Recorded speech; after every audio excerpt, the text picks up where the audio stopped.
salaamaaleykum gars yi ñu ngi leen di nuyuwaat beneen yoon fii ci Sen Sport 221 dañuy ñëw ci li nga xamante ne mooy actu Lions yi dañ koy tàmbalee nag ak suñu gaynde yu ndaw yi muy xale yi am fukki at ak juróom-ñaar nga xamante ne bu yàggul dara ñoo gagné woon li ñu tuddee tournoi UFOA zone A fii nga xamante ne ñu ngi ko doon joué foofu la ci Sénégal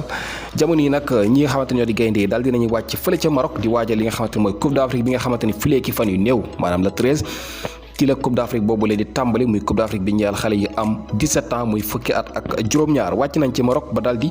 amal li nga xamante ne mooy seen i tàggat yu njëkk ñuy am njort bu rafet ci ne jaloore yi nga xamante ne amal nañu ko ci Sénégal ci tournoi UFOA bi dina leen dal di topp foofu ca Maroc ngir ñu mën a indi li nga xamante ne mooy Coupe d'Afrique boobule fii ci Sénégal buñ ci jógee nag dañuy dem ci bitim réew ak suñu gaynde ki nga xamante ne mooy Youssoupha Badji tey di daal dinay marqué ci match bi nga xamante ni ñii di waa Club Brugge amoon nañu ko moom titulaire la woon daal di marqué sax benn bal ci jongante googale waaye nag dafa daal di am blessure ay minutes képp gannaaw bi mu dugalee ci la daal di gaañu moom Youssoupha Badji ñu daal di koy génnee ki nga xamante ni tam moo dugalaat fële ca Turquie mooy kii ñuy wax Demba Ba moom daal dinay marqué li nga xamante ne mooy 4e but de la saison ci Super League bu Turquie ak Istanbul Başakşehir tey ji ci match bi doxoon seen diggante ak Zengler-Birliği di club bu ki nga xamante ne mooy Sargo Touré Demba Ba moo dugal benn bal donte ne moom remplaçant la woon ndax bi jongante ki di door mu ngi woon ci banc bi dugg ci deuxième mi-temps bi 90e minute ci la daal di marqué sauvé ñi nga xamante ne Istanbul Başakşehir ci jongante googule jamono yi ñuy waxee ak yéen Istanbul Başakşehir moom dafa jege woon loolu li nga xamante mooy zone rouge bi ndax seen 4 match yi mujjee joué yëpp amuñu ci woon benn ndam tey jii dal dinañuy am ndam ci bii bi nga xamante ni kii di Demba Ba moo ko daal di marqué jamono Istanbul Başakşehir xaw a yëgaat tuuti ci li nga xamante ne mooy ci table championnat boobule ki nga xamante ni nag moom la ñuy wax Sadio Mané jamono yi ak Liverpool ñoom comme ni ngeen ko xamee jamono yi nekk ci jafe-jafe tey jii nag dañoo daal di ñàkk ci match bi nga xamante ne ñoom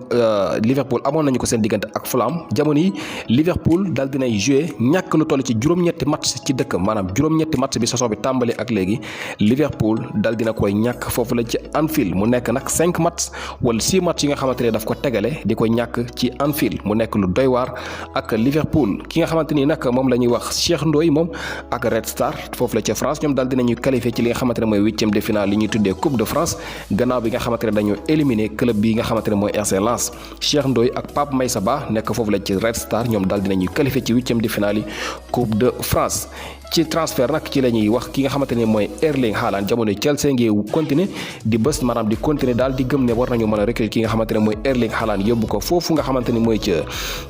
Angleterre waaye nag buñ sukkandiku ci kayiti xibaar kii di Erling Haaland daal moom tànnul ngir dem foofu la ca Chelsea football club kayiti xibaar yi ñoo ko bind kayiti xibaar bi Transfer News Central moo ko daal di bind waaye ak lu mën a xew Chelsea ñu ngi wéy di gëm seen bopp di xamle ne amaana dinañu mën a jot ci ki nga xamante ni mooy Erling Haaland Lucas Vazquez moom ci Real Madrid jamono yi kayiti xibaar yaa ngi fesal ne ba fii ñuy waxee Real joxaguñ ko contrat bu bees ndax ka Real dañ bëgg mu wàññi li nga xamante ne mooy salaire am ngir mu ñu mën a yokk contrat am ndax ne dëkk bi méttee waaye Vazquez moom dafa bëgg a yokk li nga xamante ne mooy salaire am ngir signer contrat bu bees kon nag déggoo amul seen diggante wala amagul jamono yi Tottenham Leeds United ak club bi nga xamante ni moom la ñuy wax Lazio wala AC Milan yépp bëgg nañoo signer ki nga xamante ne mooy Lucas Vazquez jamono yi nekk foofu la ca Real de Madrid